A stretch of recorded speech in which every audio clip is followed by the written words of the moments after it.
Hey guys, what's poppin'? Welcome back to Football Therapy with me, your host Jan. I do hope you're doing well. I really do hope that. Welcome back to Chelsea news / match preview. Club World Cup semi-ruddy effing final against Fluminense, the Brazilian team captained by legend, Chelsea legend Thiago Silva, cult hero legend. He feels quite legendy, doesn't he? Just because he's such a icon and leader.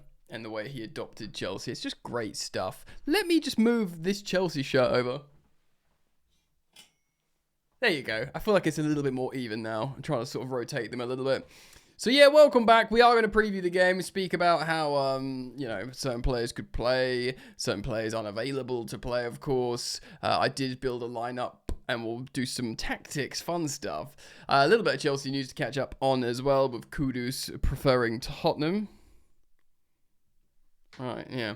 Leslie Gashikwu and other stuff as well, potentially. We'll see. So, welcome back. Thank you for joining me. As always, super appreciative of the support here on Football Therapy. Loads of subscribers now, so thank you for subscribing. Where are we? I think we're like over 100. We're 195,800. 109. Wait, hold on. 193 of 196,000. Why was that difficult to say? Either way, thank you for liking and subscribing. And for those of you who come back and don't subscribe, just press the button, mate. Do you know what I mean? Make the plunge. Join the fun. Join the gang.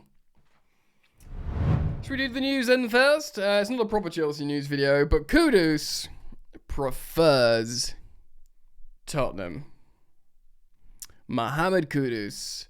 He only wants to join Tottenham this summer transfer window. The player has been very clear on his intention to join Spurs and not consider any other club or approach now, which of course includes our mob, Chelsea. We've heard Maresca even talk about him in press conference recently, which is disappointing.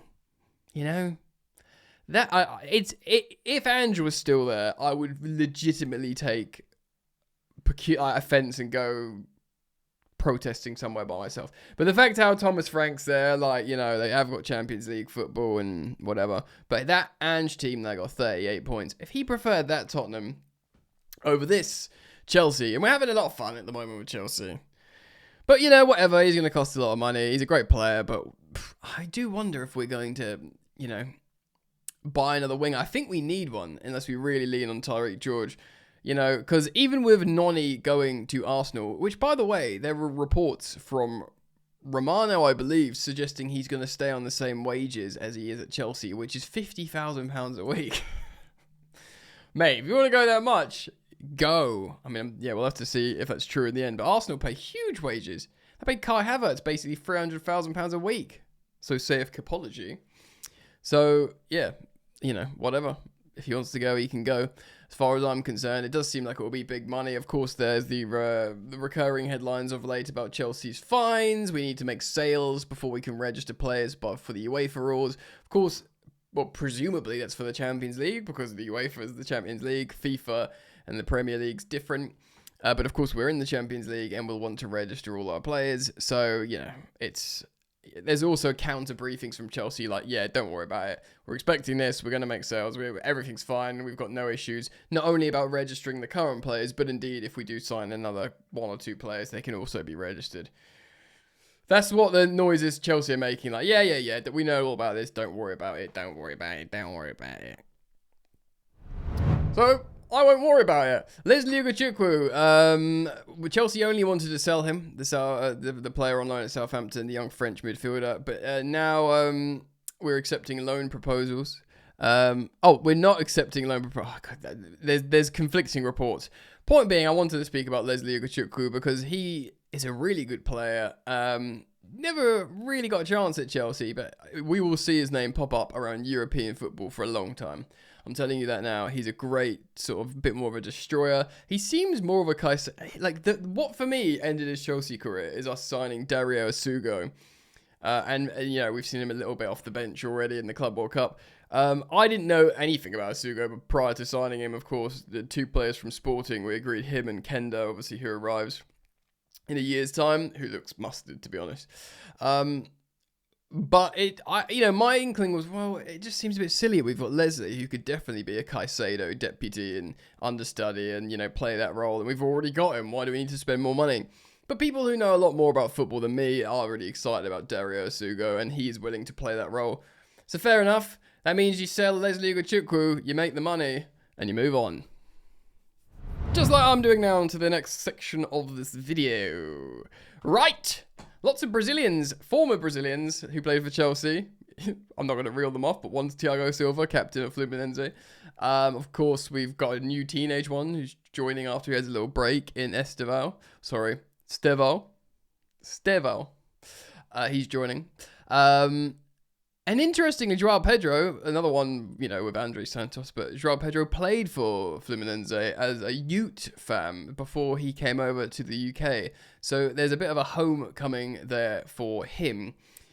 Now, this ain't going to be easy. It's a semi-final of a knockout tournament. They beat Al Hilal, the same Al Hilal that beat Manchester City. So, granted, it's not as hard as it will be on the other side of the draw. Was it PSG Real Madrid? I think, we'll talk about that a bit later, or once we get past this game, if we get to the final. But yeah, this is still going to be a hard game, bro. Especially we've got some absentees again for different reasons. But this is Fluminense, so they beat Al Hilal, a very good Al Hilal team, playing a 3-5-2. Thiago Silva playing in the middle of a back three, which of course suits him down to a T. And yeah, let's just have a look, because Al Hilal are like a bit of a super team in terms of, they're the best team in Saudi. I mean, they've dominated. They dominated this game. 15 shots. They had 25% more shots and shots on target, which is obviously incremental with the 3 shots on target, but still dominating. 58% possession, more passes, more pass accuracy. Of course, coached by Simone Inzaghi, an amazing coach. But the passion, the narrative, and the Jogo Bonito, although it's just more robust, of football of Fluminense, saw them through. I will reiterate something that I've heard about an analysis of Brazilian football on The Athletic that I found really interesting, actually. That they are very much, because there's this kind of perception that they're this sort of like, Brazil 1970s Samba boys, total football, Jogo Bonito guys, but there's lots of pragmatism out there, lots of sort of passion, assertive, robust football, and pragmatism in terms of tactics. Not saying it's low quality, high quality. Sun's just gone in from my side window. Well, it's better aperture, better lighting. I need a new studio. Yeah, man, so it was just found it fascinating. Apparently the pitches aren't that great out there as well, so it's not conducive to slick, fast play football always. And there is this sense of a great deal of pragmatism from them, which I found interesting, which actually makes it more frightening, because that's how you win tournaments. And that's probably why Fluminense are in the semi-final, and we must take them very seriously. So, how are we going to play? Well, this is what I've made a little something up here. Absorb it in, and I'll explain. Right, of course, Levi Colwell and Liam Delap are unavailable due to yellow cards in the last game accumulation, so they won't play. I've gone for Sanchez in goal. It's a semi-final. He apparently is our first team goalkeeper. He's, deserves respect and praise for being part of a winning team, but my position will remain the same on him until it doesn't, and I don't think the 27-year-old goalkeeper, or 28, however old he is now, is going to change. He's not the goalkeeper for me. Now, Reece James did post on social media. He's fine. I do expect him to be available, Chelsea's captain, for this big game. He's got a very close relationship with Thiago Silva. I'd probably love to share the pitch with him. And I think, of course, in the absence of Levi Colwell, I think Chalobah will be playing on the right, and I think Tosin Adarabioyo will be playing on the left. Actually, I'll switch that. I think it's going to be like this, because I think it's going to be the non-inverting system where we saw Cucurella creating a hella width on the left-hand side and combining with a left-sided Palmer. There is method to the madness. So Chalobah will be playing out of position.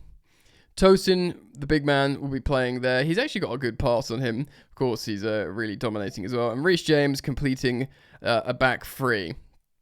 Caicedo is no longer suspended, which is great, and he's got a rest as well, which is great. He's going to be absolutely mandatory in this midfield. Now, I've gone with Santos, who in the little while to get going, but had a really good game when he played. Of course, last time out, wasn't expecting to be played. He was played. I do see personally, if Lavia is fully fit and cleared, I think Lavia starts. But I have an inkling that he's just not going to be available, and therefore I've gone with Santos. But if he's available, Lavia plays, as far as I'm concerned. He will be pushing right up. Caicedo will sort of be playing quite centrally, and in possession, we will squeeze right up the pitch with this back three. Cucurella will be going really, really high, he'll be playing basically as a left wing back, because he will be combining with an inside left pocket player, Palmer, who... Yes, we don't always want to see Palmer on the left, but he can do really good performances there. And when he does, he combines often really well with Cucurella when Cucurella is not inverting here, when Cucurella is going up into that sort of essentially left wing back, advanced left winger position. Plays really well, and he can also crash the box on the inside, and Palmer can come out the wide, etc. Now, Fernandes, he will of course go forward as an attacking midfielder.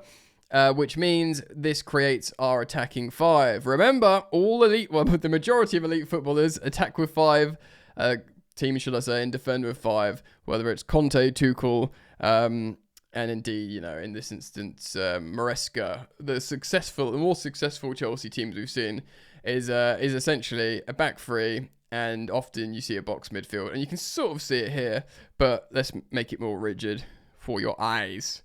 Here is your box midfield. In possession. There you go. Back three, box midfield, front three. And, of course, Palmer and Fernandes can swap. And you might be, well, that's their preferred pockets. Fernandes crashes we've seen him score loads of goals, doing the Frank Lampard late runs from the left 8 pocket position. And Palmer, this is his favourite position. Not right wing, not left wing, sort of right inside pocket with freedom. But because he's got that good relationship with Cucurella combining, and I'm sure there's more method to Maresca's madness in terms of why he sets up, I'm going to have him starting in the left pocket, but of course we'll see him switching loads with Fernandes. Now Neto, because we're going to be, in my lineup here, my predicted system, we're going to be getting the width from Cucurella. You won't see Neto switching with another winger. If it was like I don't know, even Jamie Gittins he does play on the right a bit, but he's a left winger. If it was a Noni Madueke starting, which I think for obvious reasons we can expect him not to start, we could expect both Neto and Noni to switch places, and Noni of course would be holding the width, but Cucurella in the system's holding the width. And importantly, you've probably seen, I'm starting Joao Pedro against his former employers, Fluminense. Of course, Delap is suspended and unavailable, and you might be thinking, wow, Nico Jackson's available. I don't think he's going to trust him just to start this semi-final after being a few games out. I genuinely don't. I think he likes the look of Joao Pedro in training. I think he's going to understand what this game means to Joao Pedro. I think Nico Jackson, although Maresca really likes him as a player, I think he's actually still on the naughty step a little bit. So with that, I genuinely think Joao Pedro starts, and then I think we see Nico Jackson come off the bench. And if Lavia does start, we see Santos come off the bench. We might see Noni Madueke getting minutes, because even amidst this transfer saga, he's apparently still going to, be relied on, utilised. And, Noni's got his own self-respect, professionalism. He'll want to play well and score and show the world. So, he'll want to come on and play well to be like, look at me, Arteta, I'm a team player and I'm doing well, etc. But that's the lineup that I expect in possession. Of course, box midfield in front of a front three. But yeah, you can expect obviously a little bit more free flowing. Lavia might be a bit more in between the lines. Caicedo might be mopping up a bit more centrally. Cucurella might be a bit more reserved, like left wing back position. Neto will probably be waiting right up here by the byline. You can't really see it where I'm holding width there, and then Palmer between the lines, Fernandes between the lines as well. That's what I would imagine. Should we play? Thank you for the transition. Should we play that system? Huge game. I've seen lots of predictions of people saying 2-0 Chelsea, 2-0 Chelsea. I think it's going to be by like 1 goal again. Possibly not like 3-2 or something, but I'm going to say 2-1 Chelsea like the last time out, but rather than relying on an own goal. I'm going to say 2 goals scored by the Chelsea. I'm going to give one to Joao Pedro just for the narrative. I'm going to give one to Pedro Neto, who, if he scores in this game, he'll go up to joint top goal scorer with Gonzalo Garcia? Yeah, because it's Fran Garcia as well, the other one. That young Real Madrid striker, I think he's got 4. Neto's got 3. So, and I think maybe we'll give 1 assist to Palmer, who will continue a good tournament.